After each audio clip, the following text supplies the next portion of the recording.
Hey everybody, just want to give a quick demo of how I drill holes in found stones. These are just some random stones that I found that I'm wanting to incorporate into some of my jewelry pieces. And you can see right here I've already drilled a hole through them, and I'm going to show you exactly how I do it using a diamond core drill bit. And if you don't know what a diamond core drill bit is, here's an example of one. As you can see, it is a hollow tube. The hole goes all the way through it, and at the very tip of it, it's sort of hard to make out. It's centered with diamond. So as opposed to a normal drill bit that you'd use in metal, such as this one here, which uses a cutting edge at the very tip of the drill bit, it cuts the material away, whereas a diamond core drill bit actually abrades the material. I'm just going to show you the setup I used to do that with a just a normal flex shaft. And these diamond core drill bits are fairly inexpensive. I bought 12 of them for about, or 20 of them for about $12 on Amazon. Um, they're pretty durable as long as you treat them right, just like any other drill bit. They're very small. This is a 2 millimeter core drill bit. And as long as you treat it right, it won't break. They are fragile, but you'd be surprised how well they drill through this stone. Now, one of the main problems with drilling stone is it creates a lot of dust, which you definitely don't want to breathe in. So the nice thing about the way I'm going to do it is it keeps the stone completely submerged in water, which keeps your dust down and all in one isolated place so you're not breathing it in. And the way that I'm going to do that is I just have just kind of a regular old metal container. This is an Altoids container that I keep red microcrystalline wax in, which I use for various things like chasing and repoussé, stone setting, and just, you know, it's handy to have around the bench when you need something sticky to hold something down. And I use this to keep the water in and hold my stones. Now the first step is you're going to want to heat the wax up a little bit to make it pliable. It's pretty sticky right now and hard. It won't take the stone, so what I'm going to do is just use my regular Smith uh, soldering torch, which this is an acetylene atmosphere version with I believe this is a number 1 tip. And I'm just going to show you real quick how I set my stones in. I'll light the torch. You can use a heat lamp, a heat gun, anything that'll generate a little bit of heat. My torch is handy, so that's what I'm going to use. I'm just going to lightly hit the surface to, you can see it kind of glazing over and getting soft.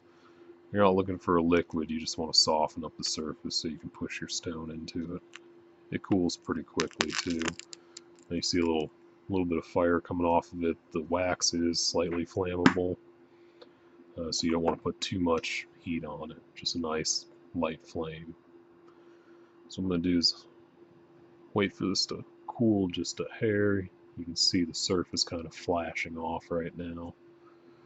I'm going to push my stone in with the area that I want the hole facing upward. So I'm just going to push that guy in. You want to get it in pretty good. Get a nice, see it's still a little soft. Get a nice little lip around it. That's about perfect. Where it moves but doesn't break. Nice thing about the way I do it is you can set up multiple stones at once. You can fill this whole thing up if you want to, but I'm just going to work on about 4 of them.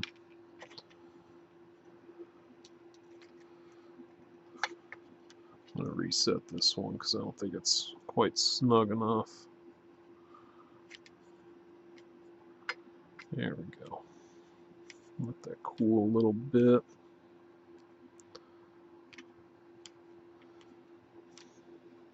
Make sure they're nice and secure. I'm just using I keep two jars next to my table. Um, the first one will just be a regular mason jar with tap water in it. This is my fresh water. Then I have another cup that I dump the used water into because it does get kind of murky and hard to look into. And I change it out about every stone or two that I drill, depending on what type of stone it is and how dirty the water gets. So your next step is to make sure your drill bit, your core drill, is in your flex shaft. And this is just your standard Fordham handpiece with a kind of a Jacob style 3-jaw chuck on it. It's good and tight in there. I've already been using it with this one, so it's a little bit dirty. The nice thing about a diamond drill as opposed to a regular twist drill bit is it actually works in both directions because it's an abrasive. It's not a cutting tip like on a normal drill bit, so it'll braid in forward and reverse, and I just so happen to have this one running in reverse right now. So with my Fordham set up, what I'll do is pour a good little bit of water in here to make sure everything's submerged. You don't need to completely flood it, but you want everything to have a good layer of water over it. That'll be plenty. And now we're ready to drill. So first step is to pick exactly where you want your hole. And I'm going to aim for about the middle of this. And I'm just going to start very, very slowly. Because you need to start the tip of the drill so it gets a good groove in it, and it'll continue cutting on that path, and you can speed it up a little bit. So here we go.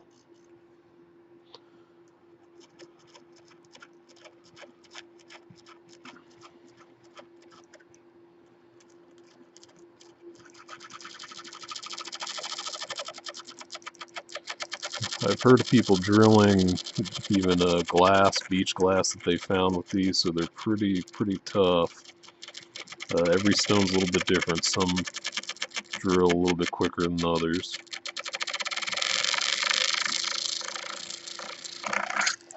Yeah, this one's having a hard time starting.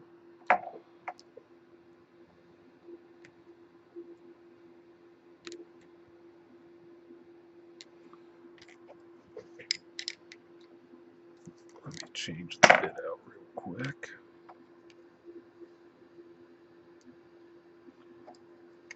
Problem I was having with that one is I forgot to clear the core out of the bit, which is the little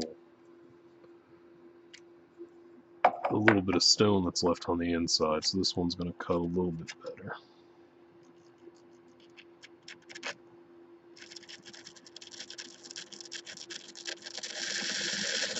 There we go. Much better.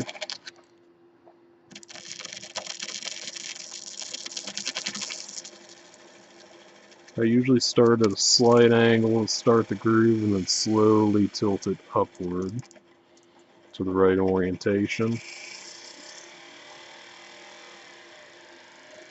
You can see the water's just lubricating the bit and keeping the dust from getting airborne.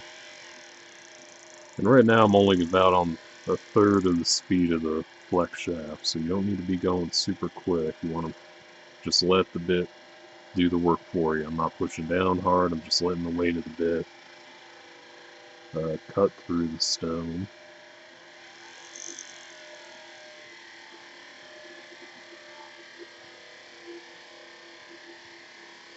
And I can see how murky that water gets, and after you cut a few, it becomes so opaque you can't even see through it.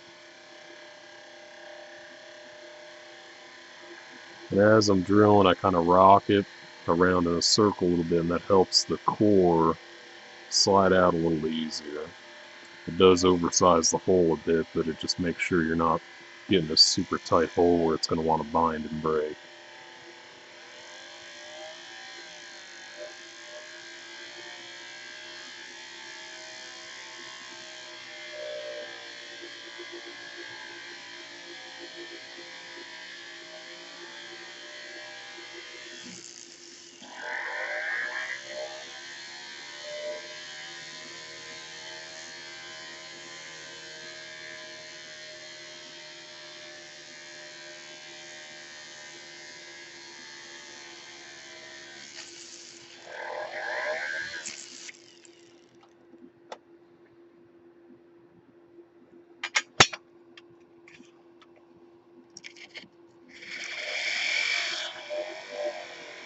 little bit more and I'll be through. There we go. I'll pull it out and let you see.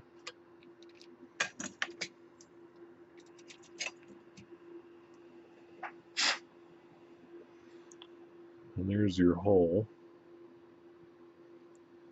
Like I said, that's about a 2mm hole. It's a little bit bigger, but it's good enough for what I'm using it for. You can use these for beads or any other type of jewelry or whatever piece you might be working on. Now this is where you see the waters become quite murky. So I'm going to dump that out and pour fresh water on and keep drilling through them. All my other stones are still pretty well set in that wax. So all I need to do is pour a little fresh water on there and I'm good. I can keep drilling away. If anybody's got any questions or comments, feel free to ask in the comments down there. One other little tip is in between each drill, what I like to do is take the core bit out. And it's very difficult to see, but the center of that drill bit still has the core in it. It's that little red bit there. So what I do is I take an old used drill bit that I have.